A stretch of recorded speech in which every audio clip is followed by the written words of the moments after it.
Hello प्यारे बच्चों, you are watching my channel ससुरा फिजिक्स। चलो बाबू, बिना समय वेस्ट किए सवाल को सॉल्व करते हैं। एक बार इस सवाल को अच्छे से पढ़ लो बाबू। हेलो प्यारे बच्चों, आई होप एक बार आप लोगों ने इस सवाल को देख लिया होगा। बाबू ये उतना मुश्किल सवाल नहीं है, पहला सवाल है इसलिए आसान सवाल है। ध्यान से समझना, इस सवाल में क्या बोल रहा था। सवाल में बोल रहा था कि सारा सरफेस, बेसिकली यहाँ पर इसी सरफेस का बात हो रहा है बेटा। सारा सरफेस फ्रिक्शनलेस है और दोनों मास किस पर है? इक्विलिब्रियम पर। इक्विलिब्रियम मतलब दोनों मास पर नेट फोर्स जीरो है, मतलब दोनों मास का एक्सेलरेशन जीरो है। तो बस यही पूछा था, ये स्मॉल एम मास का वैल्यू क्या होगा कैपिटल एम के टर्म्स में। तो ध्यान से देखो, अब हम सिस्टम का एफबीडी बना है। देख तो बेटा, इस रस्सी का टेंशन को हम टी टी मान लिए, तो यहाँ का टेंशन इस रस्सी का हो गया ना 2T। अब ये 2T और फिर से यहाँ से दो रस्सी गया है बेटा, तो इस पुली पर फोर्स बैलेंस करेगा, तो इस रस्सी का 2T तो यहाँ का फिर से TT हो जाएगा। इतना समझता है ना। और इस रस्सी का टेंशन T है, तो यहाँ इस रस्सी का भी टेंशन, ये पूरा एक ही रस्सी है ना बेटा, तो यहाँ का भी टेंशन T ही हो जाएगा। ठीक है ना। ध्यान से देखना बाबू, अब कुछ नहीं किए। देख तो इस ब्लॉक पर बस x डायरेक्शन का एफबीडी देखो बेटा, इसके y का एफबीडी से हम लोग को कोई मतलब नहीं है। देख तो बेटा, इस पर टेंशन T उधर आ रहा है, और याद है डाउन द इंक्लाइन mg का कौन सा टुकड़ा आता है? mg sin theta. तो देख तो mg/2, कैपिटल mg/2। और यहाँ पर इस ब्लॉक का एफबीडी देखना बेटा, स्मॉल एम मास पर ऊपर टेंशन T लग रहा है और नीचे लग रहा है उसका mg। ठीक है ना। बस अब इक्विलिब्रियम पर है तो दोनों पर फोर्स बैलेंस कर दो। इस पर करो, capital T equal to capital T, capital mg/2, force balance कर दे। और इस पर भी फोर्स बैलेंस कर दो, T equal to small mg। दोनों T तो सेम है, तो दोनों को इक्वेट कर दे बेटा। देख तो स्मॉल m का आंसर कैपिटल M/2 आ जाएगा। ठीक है ना। चलो बढ़ते बाबू अगला सवाल की तरफ। तो आई होप बाबू एक बार तुम लोग इस सवाल को पढ़ चुका होगा। सवाल में क्या बोला है? दो स्मूथ इंक्लाइन है बेटा, उसके बीच में एक स्फेयर रखा हुआ है और ये स्फेयर पूरी तरह से इक्विलिब्रियम पर है। तो इस पर ये दोनों इंक्लाइन से एक एक नॉर्मल आना रहा होगा। इस इंक्लाइन से जो आएगा उसका नाम Na रखा है, इस इंक्लाइन से जो नॉर्मल आएगा इस पर, इसका नाम Nb रखा है। और पूछा है Na/Nb का रेशियो। चलो अच्छा से देखो तो बाबू, इस बॉल का एफबीडी बना है। इस वाले इंक्लाइन से एक नॉर्मल ऐसे लगेगा, इंक्लाइन के परपेंडिकुलर Na लगेगा। इस वाले इंक्लाइन से एक Nb इस तरफ लगेगा, ठीक है ना। और इस पर एक Mg लगेगा वर्टिकली डाउनवर्ड्स। अब हम लोग को बस इतना ही करना है बेटा, हम लोग को इस Na और Nb का दो टुकड़ा करना है। ठीक है ना। ध्यान से देखो, Na Nb का टुकड़ा x और y के अलोंग करना है बेटा। तो सबसे पहला स्टेप जो बच्चा करना भूल जाता है, समझना ध्यान से बेटा, वो यहां पर सबसे पहले x और y एक्सिस बनाता ही नहीं है, जो कि हम पहले से बना के रखे थे। देखो मिटा के फिर से बना दी। बात समझना अब, जिसके जिस दो डायरेक्शन में कंपोनेंट करना है पहले वो दो डायरेक्शन तो बना के शो करो बेटा। चलिए अब देखिए तो Na का आपको दो टुकड़ा हम करके दिखाते हैं। बताइए सर कोई एंगल तो नहीं दिख रहा है? रुकिए आराम से देखते हैं। देखिए तो बेटा यहाँ पर Z बन रहा है, क्या Z बन रहा है? मतलब ये अल्टरनेट एंगल। देख ध्यान से, ये एंगल भी थीटा ना हो गया, ये थीटा तो ये एंगल 90 माइनस थीटा, तो ये एंगल क्या होगा? ये एंगल थीटा ना होगा। ठीक है ना। बोल तो बेटा Na का दो टुकड़ा कितना कितना जाएगा? एक ऊपर की तरफ जाएगा Na cos थीटा और एक नेगेटिव x में जाएगा, इतना तो समझता है ना, Na sin थीटा। ठीक है ना। Na का दो टुकड़ा को हम यहां पर शो कर दिए। ठीक है। चल बेटा Nb का दो टुकड़ा करना है, फिर वही काम, सबसे पहले x और y एक्सिस को शो करो बाबू, तब तो ना तुम Nb का दो टुकड़ा कर पाएगा। अब बच्चा इसमें देखो फंस जाता। सुनो बताओ ये पूरा एंगल कितना होगा? ये पूरा एंगल, ध्यान से देखो बेटा, ये पूरा एंगल और ये पूरा एंगल एकदम सेम ना होना चाहिए। देख ले करेस्पॉन्डिंग एंगल, ये 2 थीटा है बेटा, तो ये एंगल भी तो 2 थीटा ना होगा। ठीक है ना। बता ये एंगल कितना होगा? ध्यान से देखो 90 माइनस 2 थीटा, तो बताओ ये एंगल कितना होगा? सब समझता है ना। तो ये एंगल फिर से कितना हो जाएगा? 2 थीटा हो जाएगा। दिख रहा है, ये वाला एंगल 2 थीटा हो जाएगा। बताइए एनबी का दो टुकड़ा कितना कितना जाएगा? एनबी का टुकड़ा नीचे की तरफ जाएगा एनबी cos 2 थीटा, और एनबी का टुकड़ा आगे की तरफ जाएगा एनबी sin 2 थीटा, और इसके एफबीडी में एक mg तो लग ही रहा है। चलिए बताइए, अब इस बॉडी पर y का फोर्स भी बैलेंस कर लो, x का फोर्स भी बैलेंस कर लो। देखो y का फोर्स बैलेंस करेगा तो Na Nb का आंसर mg के टर्म्स में आएगा, लेकिन ऑप्शन में Na Nb का आंसर mg के टर्म्स में नहीं दिया है, तो तुम y का फोर्स बैलेंस कर लो, लेकिन हमको पता है उससे आंसर नहीं आएगा, आंसर आएगा x का फोर्स बैलेंस करके। तो जो मुद्दा है वही करते बेटा, x का फोर्स बैलेंस करते। चलो बताओ, इक्विलिब्रियम पर है ना, x का फोर्स बैलेंस करो, दिख रहा है एक फोर्स आगे और एक फोर्स पीछे है, करो बैलेंस।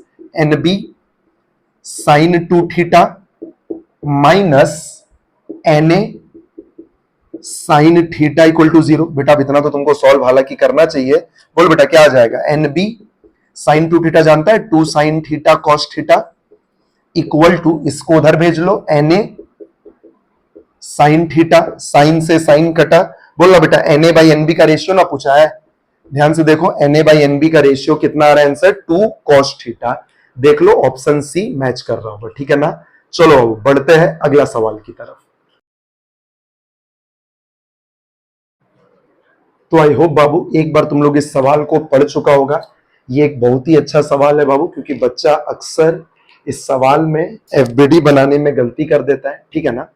ध्यान से समझना इस सवाल को, क्या बोल रहा है, एक काट है, काट जा रहा है जी साइन थीटा का एक्सेलरेशन से डाउन द इंक्लाइन, और इसके अंदर रस्सी से एक बॉब सस्पेंडेड है, एम मास का छोटा सा बॉब है बाबू। तुमसे पूछा इस बॉब का एंगल रियल वर्टिकल के साथ क्या होगा। बात समझा, रियल वर्टिकल मतलब जो सच वाला वर्टिकल है, ये रियल वर्टिकल हो गया, और ये कौन सा वर्टिकल हो गया, ये इंक्लाइन वाला वर्टिकल हो गया। तो तुमसे इस बॉब का एंगल पूछा है रस्सी का रियल वर्टिकल के साथ, ठीक है ना। तो चलो हम लोग सब कुछ ग्राउंड फ्रेम से सॉल्व कर रहे बेटा।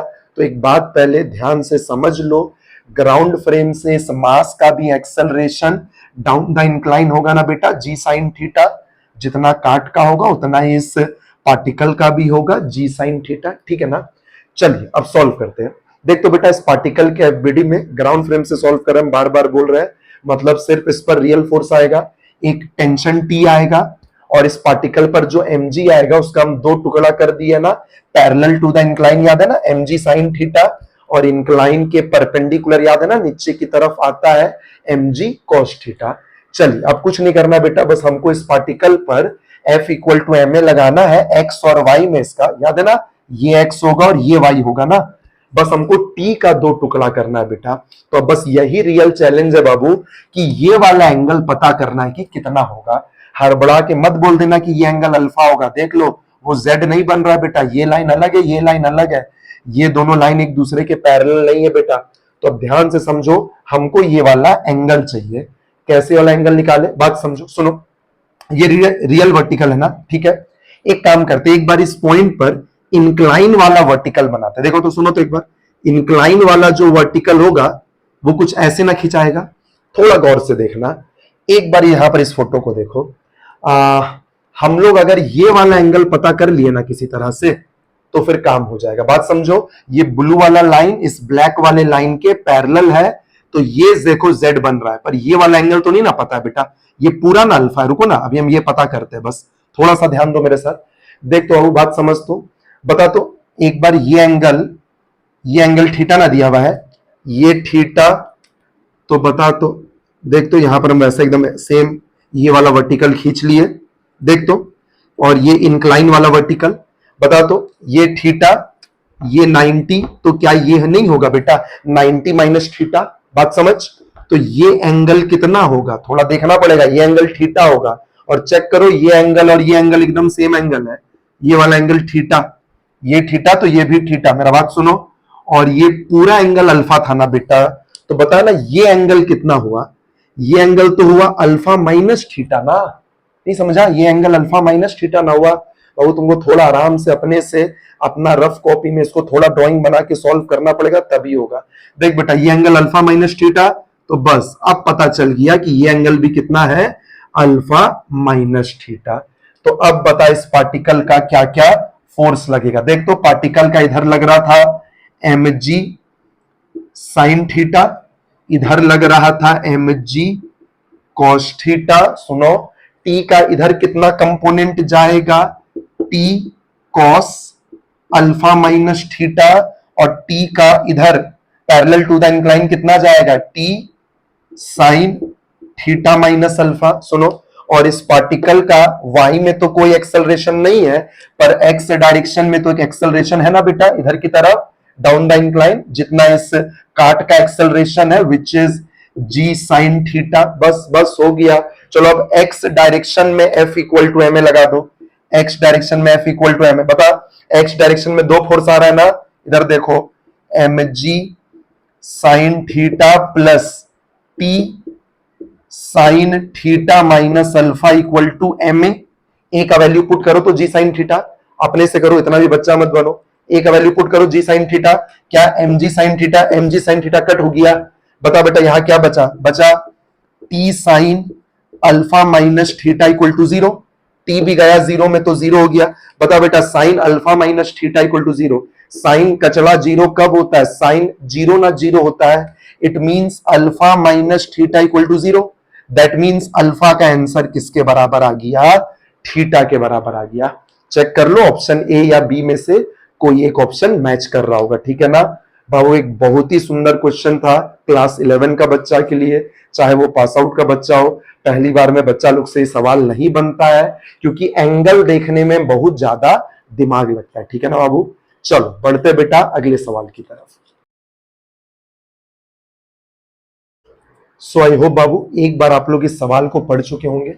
मुश्किल सवाल नहीं है पर थोड़ा सा ये ठीक सवाल है, पहली बार में बच्चा समझता नहीं है कि सवाल में पूछ क्या रहा है। बोल रहा है बाबू कि ये जो क्लैंप है, क्लैंप इसको बोला जाता है, फोटो में देखना ये लोहा का होता है बेटा, क्लैंप इसको बोला जाता है। पूछ रहा है ये क्लैंप इस पुली पर कितना फोर्स लगा रहा है। तो पहले एक बात समझो बेटा, ये जो लोहा का क्लैंप होता है ना, ये इस पुली पर टेढ़ा बांका किसी भी डायरेक्शन में फोर्स लगा सकता है, जो कि हम लोग को एग्जैक्टली नहीं पता। तो जब भी इस क्लैंप का फोर्स पुली पर पूछेगा ना, लोहा की किसी भी बॉडी का फोर्स किसी पर पूछेगा, तो हम लोग उस फोर्स का दो कंपोनेंट ले लेंगे, तो F1 और F2।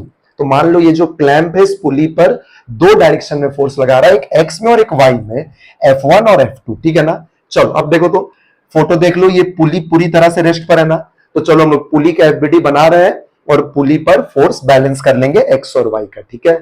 पुली का स्वयं का मास स्मॉल एम दिया हुआ है ना बेटा, चलो बताओ। और तुम देख सकता है पुली से रस्सी पार हो रहा है, याद है ऐसे रस्सी पार हो रहा है। सिखाए थे जब भी पुली का एफबीडी बनाता है तो थोड़ा थोड़ा रस्सी को रख लिया करो।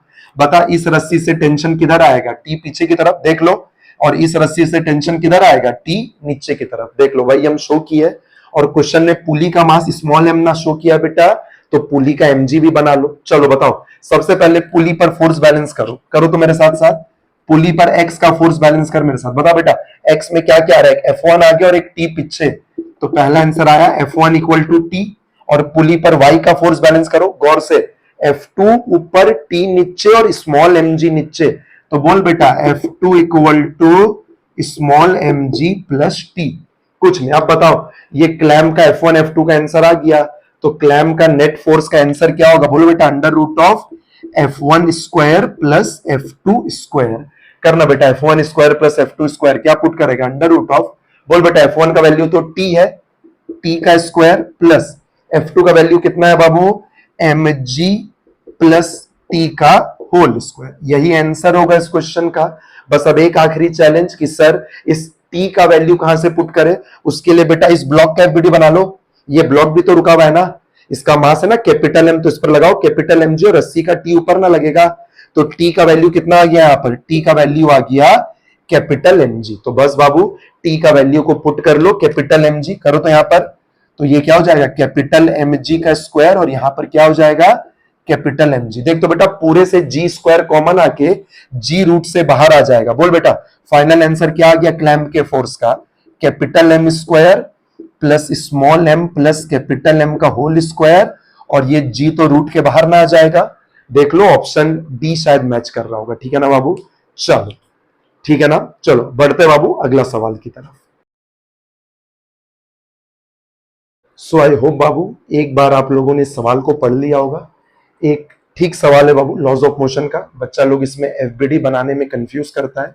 सबसे पहले तो पढ़ लो बाबू, सवाल में क्या बोला है कि ऊपर में दिख रहा है ना, इस लैडर के ऊपर में एक स्प्रिंग बैलेंस लगा हुआ है। याद करो बेटा स्प्रिंग बैलेंस एक छोटा सा मासलेस डिवाइस होता है।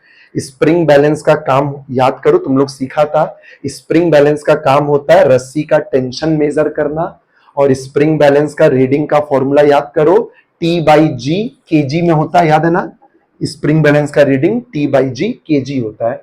चलिए अब सवाल में क्या बोला बेटा, लैडर दिया हुआ 5 kg का और आदमी दिया हुआ 25 kg का, और ये आदमी इस लैडर पर क्लाइंब कर रहा है। आदमी का एक्सेलरेशन 1 मीटर पर सेकेंड स्क्वायर है और तुमसे स्प्रिंग बैलेंस का रीडिंग पूछा है, ठीक है ना।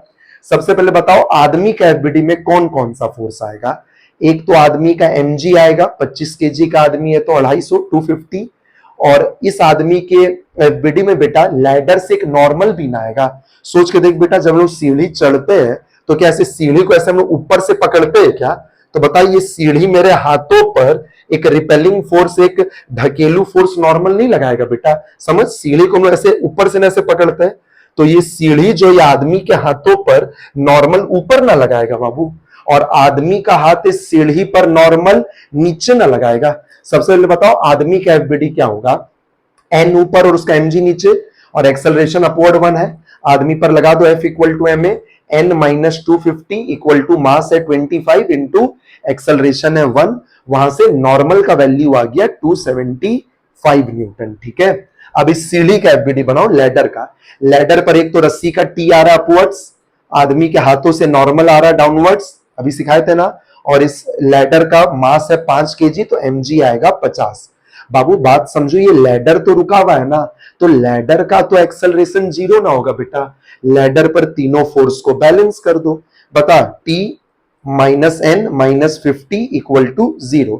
बता n का वैल्यू पुट कर, बता बेटा t का वैल्यू कितना आ रहा है। रस्सी का टेंशन 325 न्यूटन आ रहा है, जोड़ के देख लो। बता बेटा स्प्रिंग बैलेंस का रीडिंग क्या होगा, T/G kg, T/G कर लो 325/10 32.5 kg, ठीक है ना बाबू। चलो बाबू बढ़ते हैं अपने आखिरी सवाल की तरफ। सो आई होप बाबू एक बार तुम लोग इस सवाल को पढ़ चुका होगा। बाबू लॉज ऑफ मोशन का एक बहुत ही अच्छा सवाल है। मैक्सिमम बच्चा इस सवाल को पहली बार में एकदम नहीं बना पाता है, और कुछ दिनों बाद भी इस सवाल को बनाने में बहुत दिक्कत रहता है, क्योंकि इस सवाल में लॉज ऑफ मोशन का तो यूज हुआ ही F इक्वल टू ma का, लेकिन साथ ही साथ रिलेटिव मोशन का भी यूज हुआ है बाबू, जो कि अक्सर बच्चा लोग को बहुत तंग करता है। तो कोशिश करना बेटा इस सवाल को बहुत अच्छे से सीखे, क्योंकि इस सवाल को सीखने का 2 फायदा होगा बेटा। एक तो लॉज ऑफ मोशन तो अच्छा होगा ही, साथ ही साथ रिलेटिव मोशन भी बहुत अच्छे से समझ पाएगा, ठीक है ना। सवाल में हम बताते कि क्या बोला है। बोला है एक ब्लॉक ए है, उसका मास है m/2 और इस मंकी का मास है m, ठीक है ना। और इस मंकी का एक्सेलरेशन सुनो, ग्राउंड फ्रेम से नहीं दिया है, जिस रस्सी को वो पकड़ा हुआ है ना बेटा, उस रस्सी के रिस्पेक्ट में बंदर का एक्सेलरेशन है g/6 अपवर्ड्स। मतलब इस बंदर का एक्सेलरेशन g/6 है, पर इस रस्सी के रिस्पेक्ट में बेटा g/6 अपवर्ड्स। चलो ठीक है, तो हम लोग को एक बस इस सवाल का मेन एम यही रहेगा, इस बंदर का एक्सेलरेशन ग्राउंड फ्रेम से हम लोग को निकालना पड़ेगा बेटा, तभी इस बंदर का एक्सेलरेशन, तभी इस बंदर का एफबीडी हम लोग ग्राउंड फ्रेम से बनाएंगे और उस पर F इक्वल टू ma लगाएंगे और तब आंसर आएगा। चलो सवाल पूछा है इस मास m/2 का एक्सेलरेशन पूछा है। अब हमको नहीं पता ये ब्लॉक नीचे जा रहा है कि ऊपर जा रहा है, तो हम लोग मान लेते हैं इस ब्लॉक का एक्सेलरेशन ऊपर की तरफ है। सर गलत माने होंगे तो, अरे तो तुम भी तो जानता है गलत माने होंगे बेटा, तो आंसर ए का नेगेटिव में आ जाएगा, ठीक है ना। अब अपन लोग कुछ मान के चल लेते, चलो m/2 वाले ब्लॉक का एक्सेलरेशन ए ऊपर की तरफ। अब ध्यान से सुनना, अगर इस ब्लॉक का एक्सेलरेशन ए ऊपर की तरफ है तो इस रस्सी का भी एक्सेलरेशन ए ऊपर की तरफ है, तो बता इस रस्सी का एक्सेलरेशन किधर की तरफ होगा। इस रस्सी का तो एक्सेलरेशन बाबू ए नीचे की तरफ ना होगा बेटा, इस बात को तो समझो, इस रस्सी का एक्सेलरेशन ए नीचे की तरफ होगा। चलो अब कुछ नहीं करना है, इस बंदर का एक्सेलरेशन इसी रस्सी के रिस्पेक्ट में दिया हुआ है g/6 अपवर्ड्स, और तुमको इस रस्सी का एक्सेलरेशन पता है ना a डाउनवर्ड्स। अब बस हमको एक काम करना है, हमको इस बंदर का एक्सेलरेशन चाहिए ग्राउंड फ्रेम से, ठीक है। याद कर बेटा फ्रेम चेंज का एक ही फॉर्मूला होता था, याद करो, acceleration of a with respect to b is acceleration of a minus acceleration of b. याद है राइट हैंड साइड में सब कुछ ग्राउंड फ्रेम का पुट होता था, ए का एक्सेलरेशन बी के रिस्पेक्ट में क्या होगा, this is equal to a का एक्सेलरेशन ग्राउंड फ्रेम में माइनस बी का एक्सेलरेशन ग्राउंड फ्रेम में। इसका मतलब तुम लोग को याद है ना, acceleration of a with respect to b, मतलब बी के नजरों से, मतलब बी के फ्रेम से ए का एक्सेलरेशन क्या होगा। याद है ना बेटा ये सब। चलिए अब बताइए यहां पर हम लोग को क्या दिया हुआ है, इस सवाल में दिया हुआ है एक्सेलरेशन ऑफ मंकी, मंकी या मैन कुछ बोल लो, acceleration of man with respect to rope ना दिया हुआ है। देखो हम फॉर्मूला लगा रहे फ्रेम चेंज का, acceleration of man with respect to rope is equal to acceleration of man in ground frame minus acceleration of rope in ground frame। हम लोग को यही ना चाहिए बेटा, मैन का एक्सेलरेशन ग्राउंड फ्रेम में। बिल्कुल बाबू, चलिए ना बताइए मैन का एक्सेलरेशन रोप के रिस्पेक्ट में कितना दिया हुआ है, रोप के रिस्पेक्ट में, अरे रोप के रिस्पेक्ट में मैन का एक्सेलरेशन g/6 अपवर्ड्स मतलब plus g/6 equal to man का एक्सेलरेशन ग्राउंड फ्रेम से, वही तो पता करना है, माइनस बताइए इस रस्सी का एक्सेलरेशन कितना, देखिए एरो देखिए, इस रस्सी का एक्सेलरेशन बेटा ए डाउनवर्ड्स ना है तो माइनस ए लिखे, ध्यान से देखो माइनस माइनस प्लस ए होगा और फिर इधर जाके माइनस ए हो जाएगा। तो बताओ मैन का एक्सेलरेशन ग्राउंड फ्रेम से कितना आया, g/6 माइनस ए आया, दिख रहा है मैन का एक्सेलरेशन ग्राउंड फ्रेम से बेटा g/6 माइनस है। अब कुछ नहीं करना है, दोनों का एफबीडी में F equal to m a लगाएंगे। पहले बताओ मैन का एफबीडी ग्राउंड फ्रेम का एक्सेलरेशन है बेटा, अरे ग्राउंड फ्रेम से मैन का एक्सेलरेशन आ गया। बता मैन का एफबीडी में कौन कौन सा फोर्स आएगा ग्राउंड फ्रेम से, एक टेंशन टी आ रहा होगा इस रस्सी का और एक इस आदमी का mg आ रहा होगा। इतना समझ गया अच्छे से, इतना लिख लिया, इतना समझ गया, इसको हटाए इसको मिटाए, ये निकल गया ना। चलिए अब एक काम करिए बाबू, सबसे पहले इस ब्लॉक पर लगाइए F equal to m a लगाइए, तो बताइए क्या लगाइएगा, T minus mg/2 equal to m/2 into a, block पर लगा दिए। बोले बेटा इस मैन पर क्या लगाइएगा, T minus mg equal to m into, ध्यान से बताओ आदमी का एक्सेलरेशन बेटा ग्राउंड फ्रेम से निकालना था बेटा, यही तो बस एक चैलेंज था। चलिए बताइए हम लोग को ए का वैल्यू ना चाहिए, ब्लॉक का एक्सेलरेशन ना चाहिए, टी को हटाना है ना। एक काम करो, दोनों इक्वेशन को हमको दिख रहा है एक दूसरे से सब्ट्रैक्ट कर दो, इस इक्वेशन को इससे सब्ट्रैक्ट करो, सब करने आता ना बेटा। देख तो this equation minus this equation, बताओ तो इस पूरे कचड़े में से ये पूरा कचड़ा माइनस होगा, बोलना बेटा क्या बचेगा, दिख रहा है टी टी तो कट जाएगा हमको दिख रहा है, माइनस mg/2 प्लस mg ना हो जाएगा इक्वल टू ma/2 और ये पूरा कचड़ा माइनस में लिखना बेटा m इंटू g/6 माइनस है, जरा ध्यान से देख m m m m साफ हुआ, थोड़ा जल्दी कर ले, प्लस g माइनस g/2, बता यहां क्या बचेगा, देख नीचे जगह नहीं बच रहा, ऊपर हम सॉल्व कर दे रहे, बता ना इसको सॉल्व करके बता अब क्या बचेगा, बोल बाबू यहां पर बता अब क्या बचेगा, बोल minus plus g minus g/2 तो क्या बचेगा, g/2 इक्वल टू, थोड़ा आराम से कर ले, a/2 माइनस g/6 प्लस ए, बोलना g/2 में ये g/6 आके ऐड होगा, एलसीएम लेके ऐड कर पाएगा आराम से, बोल कितना हो जाएगा 4g/6 ना हो जाएगा equal to a plus a/2 3a/2, बोल बाबू 2 1 2 2 3 6, एक्सेलरेशन कितना आ गया, a का वैल्यू 4g/9 आ गया बेटा, ब्लॉक का a का वैल्यू 4g/9 आ गया, ठीक है ना, बात समझना बेटा। और आंसर एकदम प्लस में आया है, मतलब हम लोग इस ब्लॉक का एक्सेलरेशन का जो डायरेक्शन माने थे बिल्कुल सही माने थे। बाबू एक बार इस वीडियो को दोबारा से देख लेना चाहो तो, लेकिन इस सवाल को कोशिश करना कि अच्छे से सीख ले, और अगर कुछ भी तुमको डाउट हो तो तुम कमेंट में पूछ सकता है, ठीक है ना। चलो tata bye bye, best of luck.